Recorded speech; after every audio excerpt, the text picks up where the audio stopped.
বন্ধুরা, আজকে আবার একটা ভিডিও নিয়ে চলে এসেছি তোমাদের সাথে।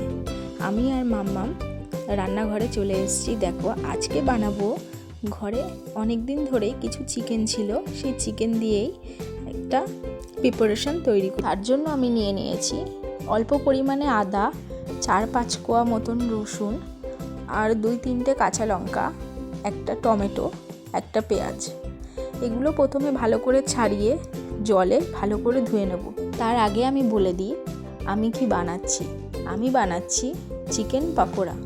অনেক দিন ধরে ফ্রিজে কিছুটা চিকেন ছিল, কিছু করা হচ্ছিল না, তাই হঠাৎ করেই মনে হলো সন্ধেবেলা চায়ের সাথে একটু চিকেন পকোড়া বানাই। এবার দেখো, আমি জল থেকে তুলে একে একে কেটে নেব টমেটো, পেঁয়াজ আর কাঁচা লঙ্কাটা। কেটে নেওয়ার পরে আদা আর রসুনটা আমি ভালো করে গ্রেট করে নেব। ওইগুলো তোমরা যদি চাও আদা রসুনটা তোমরা তাহলে কিন্তু মিক্সারে পেস্ট করে নিতে পারো। যেহেতু আমি অল্প একটুখানি চিকেন ছিল সেটা দিয়েই বানাবো, তাই আমি আর মিক্সার ইউজ করিনি, তাই আমি গ্রেট করে নিয়েছি। এবার পরিমাণ মতন যে যেমন ঝাল খাও সে তেমন লঙ্কা ইউজ করবে। এখানে আমি দেখো গুঁড়ো লঙ্কা ব্যবহার করিনি, তোমরা চাইলে গুঁড়ো লঙ্কা দিতে পারো, কিন্তু গুঁড়ো লঙ্কার থেকে তোমরা লঙ্কাটা এইভাবে ছোট ছোট করে কেটে দেবে। দেখবে যখন খাবে না তখন মুখে পড়বে, ভালো লাগবে খেতে। টমেটোটাও তোমরা এইভাবে ছোট ছোট করে কেটে নেবে। দেখবে টমেটোটাও তো ফ্রাই হয়ে যাবে চিকেনের সাথে, একটা অন্যরকম ফ্লেভার লাগবে, খেতেও টেস্ট হবে খুব সুন্দর। আর কারা কারা চিকেন পকোড়া খেতে ভালোবাসো তারা কিন্তু অবশ্যই জানিও, আর কে কেমনভাবে বানাও সেটাও কিন্তু জানিও। আর ভিডিওটা যদি ভালো লাগে তাহলে ভিডিওটা লাইক করো, কমেন্ট করো এবং আমার চ্যানেলটা তোমরা সাবস্ক্রাইব করো। এরকম আরও নিত্য নতুন ভিডিও দেখতে বা আমার সম্বন্ধে জানতে অবশ্যই করে তোমরা আমাকে কমেন্ট করো এবং সাবস্ক্রাইব করো। দেখেছো আমি চিকেনগুলো আগেই ছোট ছোট করে কেটে নিয়েছি, এবার তোমরা একটু বড় করেও রাখতে পারো। আমি মিডিয়াম সাইজ কেটে নিয়েছি, খুব ছোটও না খুব বড়ও না। এবার আদাটাকে দেখো আমি গ্রেট করে নিচ্ছি। তোমাদের আগেই বলেছি যে তোমরা যদি চাও তাহলে মিক্সারে পেস্ট করে নিতে পারো, আর এইভাবে তোমরা বাড়িতে বানিয়ে খেয়ে দেখতে পারো। সত্যিই খেতে খুব সুন্দর হয়, একটু অন্য রকম হয়, দোকানের মতন হয় না, দোকানের থেকে একটু আলাদা হয়।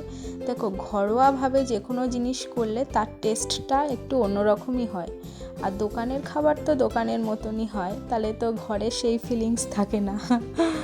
তো যাই হোক, দেখো এবার এগুলো আমার সব রেডি করা হয়ে গেছে, সবজিগুলো কাটা হয়ে গেছে, মশলাটা গ্রেট করা হয়ে গেছে।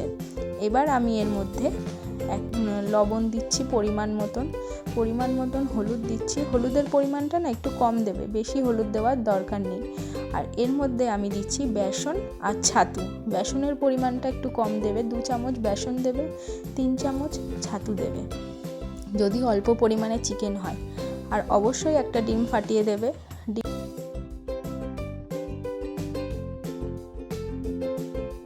একটুও কিন্তু জল ইউজ করব না, ওই ডিমটা দিয়েই কিন্তু পুরো চিকেনটা মশলা দিয়ে সব কিছু কিন্তু মিক্সড করব। এবং মাঝখানে দেখো দিয়ে দিলাম একটু মিট মশলা। তোমরা চাইলে চিকেন কারি মশলাও দিতে পারো, বা গরম মশলাটা না দিলে হয়, কিন্তু চিকেন মশলাটা মেন হচ্ছে মিট মশলা বা চিকেন মশলা। আর পারলে গরম মশলাও তোমরা ইউজ করতে পারো, কিন্তু আমার ঘরে যেহেতু ছিল না তাই আমি গরম মশলাটা ব্যবহার করিনি, আমি শুধু মিট মশলাটা ইউজ করেছি। এবার দেখো কড়াইতে তেল দিয়ে দিলাম, একটু তেলের পরিমাণটা একটু বেশি দেবো যাতে অনেকটা একবারে ভাজা হয়ে যায় বা পরিমাণে ধরেও বেশি। তেলের পরিমাণটা বেশি দিলে কি হবে, জিনিসটা খাস্তা হবে বেশি। একটা কথা তোমাদেরকে জিজ্ঞাসা করি, যারা আমার এই ভিডিওটা পুরো দেখছো তাদেরকেই বলছি, বা অল্প হলেও দেখছো, যারা এত দূর অন্তত দেখবে তাদেরকেও বলছি যে তারা কে কোথা থেকে দেখছো একটু আমাকে কমেন্ট বক্সে একটু জানাবে। আমার কিন্তু খুব জানার ইচ্ছা যে তোমরা কে কোথা থেকে দেখছো, যে আমাকে তোমরা এতটা ভালোবাসা দিয়েছো যে আজ আমি এত দূরে এসে গেছি। তোমাদের ভালোবাসা ছাড়া কিচ্ছু হতো না, ভালোবাসা এবং সাপোর্ট। তাই প্লিজ তোমরা আমার এই কথাটা ইগনোর না করে অবশ্যই কিন্তু আমার কমেন্ট বক্সে জানিও তোমরা কে কোথা থেকে আমার ভিডিওটা দেখছো, কোন জায়গা থেকে, জায়গাটার নামটা একটু মেনশন করো। দেখো পকোড়াটা ভাজা আমার হয়েই এসছে, অনেক কথা বলে ফেললাম, যাই হোক এবার পাশে দেখো আমি চা করব বলে দেখো সসপ্যানে জল বসিয়ে দিয়েছি, যেহেতু সন্ধ্যাবেলা চায়ের সাথে বলেছে সবাই পকোড়া খাবে গরম গরম। আর আমার মেয়ে তো কখন থেকে লাফালাফি করছে, ও একটু করে এসে দেখে যাচ্ছে। দেখো রেডি হয়ে গেছে। তার সাথে একটা শসা ছিল, আমি স্যালাড হিসেবে কেটে নিয়েছি। এর মধ্যে একটু আমি ওপরে বিট লবণ ছড়িয়ে দিয়েছি। দেখো মাম্মাম দেখো, ও খুব খুশি হয় এসব। আর আমার হাজব্যান্ডের ভিডিও করতে দিচ্ছিল না, আমি বলছিলাম তুমি খাও একটু ভিডিও করি, ফোনটা নিয়ে নিচ্ছিল। তো যাই হোক, খেতে কিন্তু সত্যিই খুব সুন্দর হয়েছিল আর খুব ইয়াম্মি ছিল, টেস্টিও হয়েছিল।